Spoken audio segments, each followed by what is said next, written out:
Bienvenidos, en este video vamos a ver un circuito que es un circuito muy común en la electrónica que recibe el nombre de divisor de voltaje. Es un circuito que vamos a estar utilizando durante el resto del curso. Veamos qué consiste este circuito.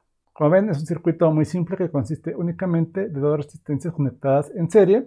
Del lado izquierdo vas a tener el voltaje de entrada y del lado derecho tenemos el voltaje de salida.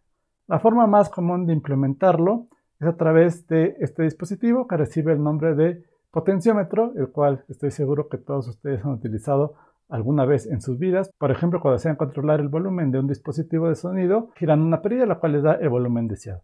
Ven que tiene tres terminales. Esta primera terminal le voy a llamar la terminal A, la terminal B y la terminal C. Esta primera terminal podría corresponder a este punto.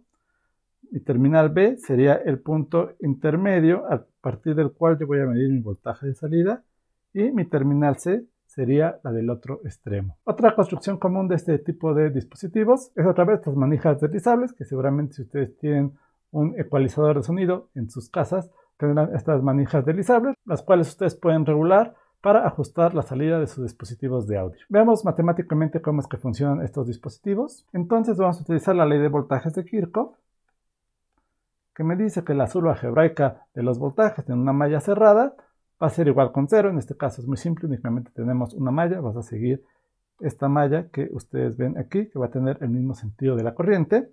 Entonces voy a tener que el voltaje en la resistencia 1 más el voltaje en la resistencia 2 menos el voltaje 1 va a ser igual con 0. Entonces voy a tener que el voltaje 1 va a ser igual al voltaje en la resistencia 1 más el voltaje en la resistencia 2, y posteriormente voy a aplicar la ley de Ohm. Vean que la corriente es la misma para ambas resistencias. Entonces voy a tener que la resistencia 1 se multiplica por la corriente más la resistencia 2 que se va a multiplicar también por la corriente. Esto va a ser igual a mi voltaje 1. Ahora vamos a analizar el voltaje 0, que lo podemos analizar directamente aplicando la ley de Ohm.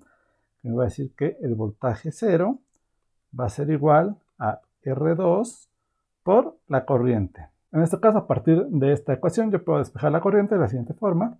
Tengo que I va a ser igual a V0 entre R2. Y esta ecuación yo la puedo sustituir en mi ecuación A.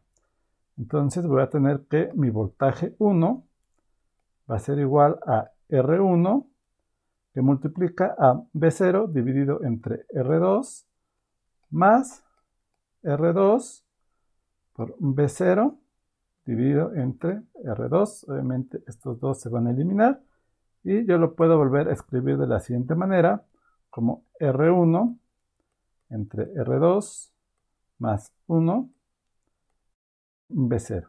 En el siguiente paso yo voy a despejar V0 de la siguiente forma, pero antes de eso yo voy a realizar la sumatoria que se encuentra en el paréntesis. Entonces voy a tener que R1 más R2 dividido entre R2 va a multiplicar a V0.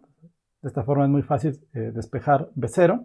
Entonces V0 va a ser igual a R2 dividido entre R1 más R2 por mi voltaje de entrada V1. Hemos discutido hace un momento que R1 más R2 va a ser un valor constante, es decir, un potenciómetro es una resistencia variable. Vas a considerar que estas dos resistencias van a ser resistencias variables, pero la suma de estas resistencias siempre va a ser constante. Las resistencias variables, como lo vimos en el primer video, las podemos representar por el símbolo cruzado con una flecha. De tal manera que nosotros podemos ajustar los valores de resistencia que nosotros necesitemos. Veamos algunos casos en particular. ¿Qué pasa si R1 es igual con 0? Si R1 es igual con 0, esto es equivalente a que yo sustituya la resistencia R1 por un cable. Entonces es obvio que V0 va a quedar directamente conectado con V1. Intuitivamente sabemos que V1 tendrá que ser igual a V0. Vamos a demostrarlo matemáticamente.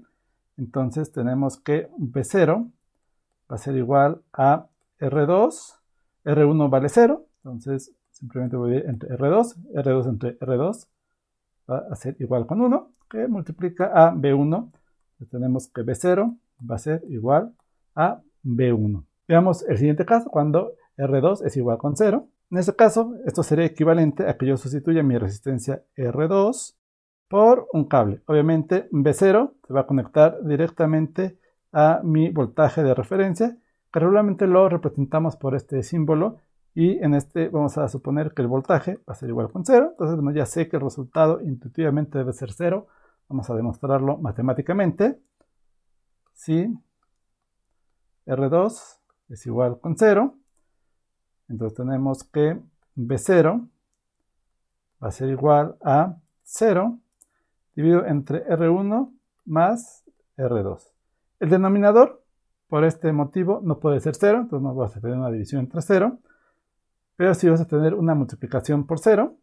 Entonces tenemos que el voltaje 0 sería 0 por el voltaje 1, entonces tenemos que el voltaje 0 es igual con 0. De tal forma que para todos los casos intermedios, cuando R1 y R2 son diferentes de 0, yo puedo obtener el voltaje que yo desee al girar o deslizar alguno de estos potenciómetros que acabamos de ver hace un momento. Es todo por este video, espero que hayan disfrutado de esta serie de videos.